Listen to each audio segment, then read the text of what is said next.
Se inscreva no canal e clique no gostei.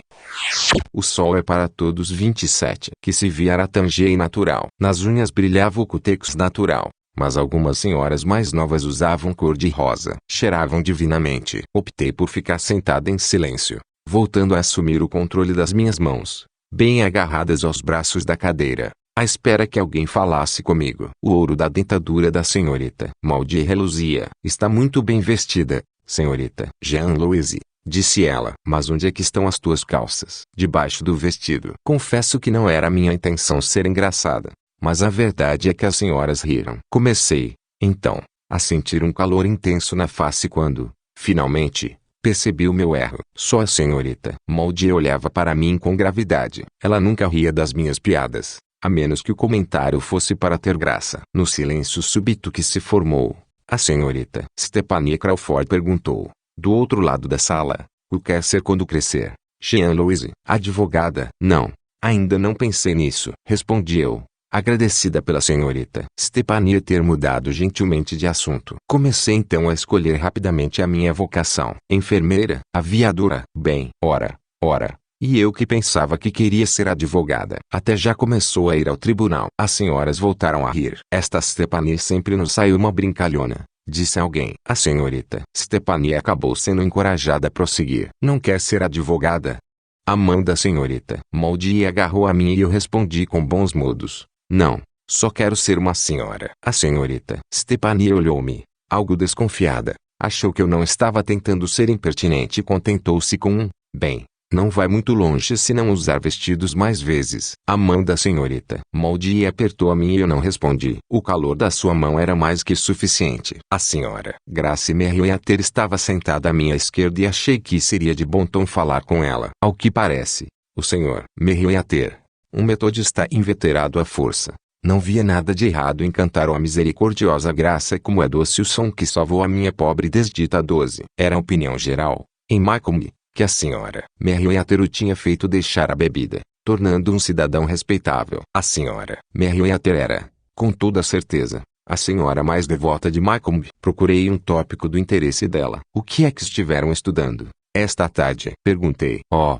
minha filha, aqueles pobres Brunas, disse ali pronto. Tinha mordido a isca. Não foram necessárias muito mais perguntas. Os grandes olhos castanhos da senhora Merriweather enchiam-se de lágrimas sempre que falava nos oprimidos. Vivem naquela selva sem mais ninguém exceto J. Grimes Everett, disse ela. Não há branco que se aproxime deles à exceção daquele santo J. Grimes Everett. A senhora Merriweather tocava a sua voz como um órgão. Cada palavra que dizia tinha o seu verdadeiro peso. A pobreza, as trevas, a imoralidade. Só o J. Grimes Everett sabe o que isso é. Sabe, quando a igreja me confiou a missão de ir até ao acampamento deles, J. Grimes Everett me disse. Mas ele não estava lá, senhora. Pensei, estava de licença. O J. Grimes Everett me disse. Senhora Merriweather, não faz ideia. Não faz a mínima ideia com o que estamos lutando aqui. Foi isso que ele me disse. Sim, senhora. E eu respondi-lhe. Senhor Everett, as senhoras da Igreja Metodista Episcopal do Alabama do Sul, Macomb, apoiam-nos 100%. Foi isto que ele disse. E foi ali mesmo, que eu fiz um juramento solene. Disse para mim mesma, que quando voltar a casa, vou dar um curso sobre os Lunas e levar a mensagem de J. Grimes Everett a Macomb. É isso que estou fazendo. Sim, senhora. A senhora Merriweather abanou a cabeça e os seus cachos pretos se agitaram. Jean-Louise, retomou. Você é uma moça afortunada. Vive num lar cristão, de pessoas cristãs e numa terra cristã. Lá na terra de J. Grimes Everett não há nada além de pecado e corrupção. Sim, senhora. Pecado e corrupção. O que disse? Gertrude. A senhora Merriweather voltou-se para a senhora que estava sentada ao seu lado. Ah, isso. Bem, eu digo sempre, perdoar e esquecer. Perdoar e esquecer. O que a igreja devia fazer era ajudar essas crianças a viver uma vida cristã. Os homens deviam ir até lá e dizer àquele pastor que devia ajudá-la. Desculpe, senhora Merriweather, interrompi. Está falando da Mayele ou eu? May. Não, filha. A mulher daquele preto. A mulher do Tom Robinson. Senhora. A senhora Merriweather deu-me outra vez as costas. Eu acredito numa coisa, Gertrude, continuou ela traço. Mas as pessoas não veem isso da mesma maneira que eu. Se ao menos os fizéssemos ver que lhes perdoamos, que esquecemos tudo, então tudo estaria terminado. Ah, senhora Merriweather, interrompi outra vez. O que é que estaria terminado? Ela voltou-se de novo para mim. A senhora Merriweather era um daqueles adultos sem filhos que achava necessário usar um tom de voz diferente para falar com as crianças. Nada, Jean-Louis, disse ela, muito pausadamente. As cozinheiras e os trabalhadores rurais estavam descontentes, mas já estão se acalmando. Resmungaram todo o dia que se seguiu ao julgamento. A senhora Merriweather virou-se para a senhora Farrow. Gertrude, te digo que não há nada mais enervante do que um preto temperamental e amado. Falam e reclamam pelos cotovelos. Ficamos logo com o dia todo estragado quando temos um deles na cozinha. Você sabe o que é que eu disse a minha Sophie? Gertrude, eu disse Sophie, hoje você não está sendo uma boa cristã. Jesus Cristo nunca andou para aí resmungando e se queixando e sabe o que mais. Fez o bem. Ela levantou os olhos do chão e disse não, senhora Merriweather. Jesus nunca andou para resmungando. E digo mais, Gertrude, não devemos perder uma oportunidade de sermos testemunhas do Senhor. Recordei o pequeno órgão antigo que existia na capela da fazenda Finch quando era pequenina, e se tinha me portado bem durante o dia, o Atticus me deixava tocar nos pedais, enquanto ele tocava uma música, só com um dedo. A última nota ficava pairando no ambiente durante o tempo em que houvesse ar dentro dos tubos. A senhora Merriweather ficou sem ar, pensei eu. E estava obviamente se reabastecer quando a senhora Farrow se preparou para tomar a palavra. A senhora Farrow era uma mulher com uma constituição esplêndida, olhos pálidos e pés estreitos. Tinha feito uma permanente há pouco tempo e o seu cabelo era uma massa de caracóis cinzentos. Era a segunda senhora mais devota de Macomb. Tinha o hábito curioso de começar tudo o que dizia com um suave som sibilante. SSS Grace, disse ela. Era como eu estava dizendo ao irmão Hudson um dia destes. SSS irmão Hudson, dizia eu. Parece que estamos lutando por uma causa perdida. Uma causa perdida. Eu disse SSS até parece que nem se importam. Podemos tentar educá-los até ficarmos roxos. Podemos tentar fazer deles bons cristãos até cairmos mortos. E lhe digo mais. Nas noites que correm, não é uma senhora que esteja segura na sua cama. E daí ele me disse senhora Farrow. Assim não sei aonde vamos parar. SSS eu lhe disse que ele tinha toda a razão. A senhora Merriweather acenou sabiamente com a cabeça. A sua voz sobrepôs-se ao tilintar das xícaras de café e ao ruído bovino que saía da boca das senhoras, enquanto deglutiam aquelas iguarias. Gertrude, prosseguiu, há pessoas boas nesta cidade, só que desgarradas. Boas, mas desgarradas. Quero dizer, há pessoas nesta terra que acham que estão fazendo o que é certo. Longe de mim dizer quem são. Algumas delas achavam que estavam fazendo bem, mas tudo o que fizeram foi inflamar as coisas. Foi o que conseguiram fazer. Nessa altura, talvez podia parecer a coisa mais acertada a fazer. Isso eu não sei, que não li nada sobre esse assunto. Mas tão mal encarados. Descontentes. Pois se a minha Sophie continuasse mais um dia naquilo, eu a tinha mandado embora. Aquela cabeça oca nunca percebeu que eu só a conservo porque vivemos tempos difíceis com esta depressão e porque ela precisa daquele $1,25 que recebe todas as semanas. Quando se é pobre e mal agradecido, cuspir no prato não custa nada, né? A autora do comentário tinha sido a senhorita Maudie. Via-se duas pregas bem vincadas no canto da boca. Ela continuava sentada ao meu lado, com a xícara do café equilibrada em cima do joelho. Há muito que eu já tinha perdido o fio da conversa, quando deixaram de falar sobre a mulher do Tom Robinson, e estava agora entretida pensando na fazenda Finch no Rio. Mas uma vez a tia Alexandra tinha percebido tudo ao contrário. A parte dos trabalhos da reunião era de fazer gelar o sangue, mas a hora do social, então, era lúgubre. Maudie, não entendo o que quer dizer, disse a senhora Merriweather. Tenho a certeza que entendeu, ripostou a senhorita Maudie. E não disse mais nada. Quando a senhorita Maudie estava zangada, sua brevidade era gélida. Alguma coisa tinha deixado furiosa e os seus olhos cinzentos eram tão frios como a sua voz. A senhora Merriweather corou, olhou para mim e depois afastou o olhar. Não conseguia ver o rosto da senhora Farrow. A tia Alexandra levantou-se da mesa e, rapidamente, começou a servir mais refrescos, conversando amigavelmente com a senhora Merriweather e a senhora Farrow. Quando elas já estavam bem lançadas na conversa com a senhora Perkins, a tia Alexandra se afastou. Encarou a senhorita Maudie com um olhar de pura gratidão e pus-me a meditar sobre o mundo das mulheres. A senhorita Maudie e a tia Alexandra nunca tinham sido muito próximas, Mas agora a tia Alexandra estava lhe agradecendo silenciosamente por algo. Não sabia o que. Fiquei contente por saber que a tia Alexandra sabia agradecer pelo auxílio prestado. Disso não tinha a menor dúvida. Em breve teria de entrar naquele mundo onde, na superfície, as senhoras perfumadas se balançavam lentamente, se abanavam gentilmente e bebiam água fresca. Mas, de fato, sentia-me bem mais à vontade no mundo do meu pai. As pessoas como o Sr. Equitati não nos estendiam armadilhas, por trás de perguntas inocentes, só para fazerem pouco de nós. E nem o Gen era assim tão crítico, a não ser que eu dissesse algo de muito estúpido. As senhoras pareciam viver a vida com um certo horror dos homens, como se não tivessem a mínima vontade em aprovar os seus atos. Mas eu gostava deles. Havia algo de especial neles, excluindo a sua linguagem, a bebida, o jogo e o mascar de tabaco. Embora fossem um pouco desagradáveis, havia algo neles que eu instintivamente apreciava. Eles não eram hipócritas, Sra. Perkins, hipócritas natos, dizia a Sra. Merriqueter. Ao menos aqui não temos de carregar esse pecado nas costas. As pessoas lá do norte deram-lhes a liberdade, mas verdade é que não os vemos comer à mesa com eles. Ao menos nós não temos o descaramento de dizer, como eles, lá em cima, sim, vocês são iguais a nós, mas o melhor é se manterem afastados de nós. Nós aqui embaixo nos limitamos a dizer vivam as suas vidas que nós vivemos as nossas. Acho que aquela mulher, aquela senhora Roosevelt perdeu a cabeça. Perdeu completamente a cabeça quando veio para Birmingham e tentou sentar-se à mesa com eles. Se eu fosse o prefeito de Birmingham bem, nenhuma de nós era o prefeito de Birmingham, mas só sei que naquele momento desejei ser o governador do Alabama por um dia.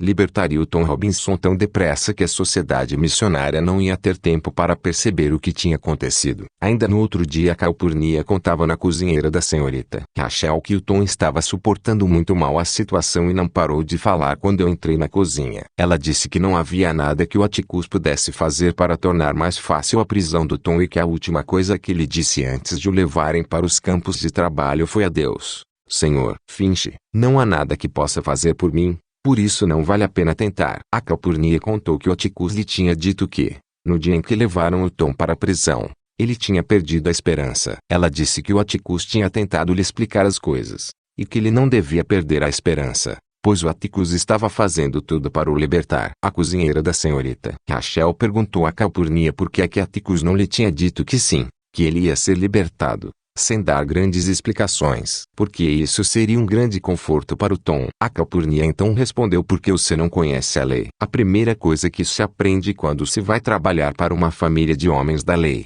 é que não há respostas concretas e definitivas para nada. O Sr. Finch não podia dizer uma coisa sem ter a certeza absoluta que tal iria acontecer.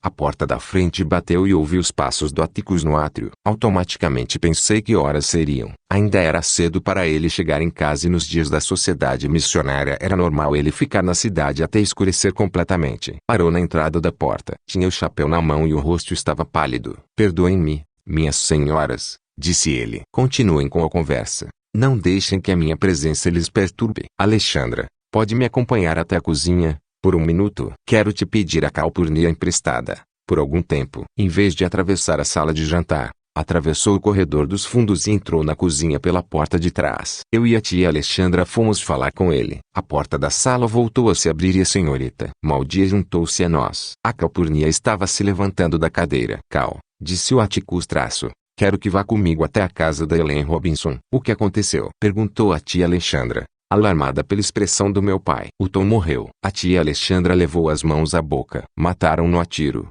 explicou o Atticus. Ele estava fugindo. Foi durante o período de exercício. Eles disseram que ele se lançou numa corrida desesperada para a cerca e que começou a trepá-la na frente deles. E eles não tentaram detê-lo. Não deram tiros de aviso. A voz da tia Alexandra estremeceu. Oh sim. Acho que os guardas lhe disseram para parar. Deram alguns tiros para o ar e depois atiraram para a matar. Eles pegaram-no quando ele se preparava para saltar a cerca. Disseram que se ele tivesse 2 braços bons teria conseguido fugir. Acho que ele foi muito rápido. 17 buracos de balas. Não era preciso disparar tanto. Cal, quero que venha comigo e me ajude a contar a Ellen. Sim, senhor, murmurou ela, atarantada com o avental. A senhorita Maldia foi até a Calpurnia e ajudou a desfazer o nó. Esta foi a última gota de água.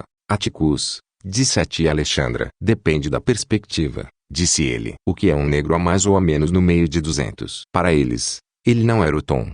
Era apenas um fugitivo. O Atticus encostou-se no freezer, empurrou os óculos para cima e começou a esfregar os olhos. E nós que tínhamos uma hipótese tão boa, lamentou-se. Eu lhe disse isso, mas não podia lhe dizer, de consciência tranquila, que tínhamos mais do que uma boa hipótese. Acho que o Tom estava farto das hipóteses dos homens brancos e preferiu arriscar. Está pronta, Cal? Tô sim, senhor. Finch. Então, vamos embora. A tia Alexandra sentou-se na cadeira da calpurnia e cobriu o rosto com as mãos. Ficou muito quieta. Estava tão quieta que eu pensei que fosse desmaiar. Ouvi a respiração pesada da senhorita Maldi, como se tivesse acabado de subir um lanço de escadas, e a conversa animada das senhoras na sala. Pensei que a tia Alexandra estava chorando, mas, quando afastou as mãos do rosto, vi que não estava. Ela tinha uma expressão cansada. Começou falando na sua voz, mostrava-se calma. Não posso dizer que aprovo tudo o que ele faz,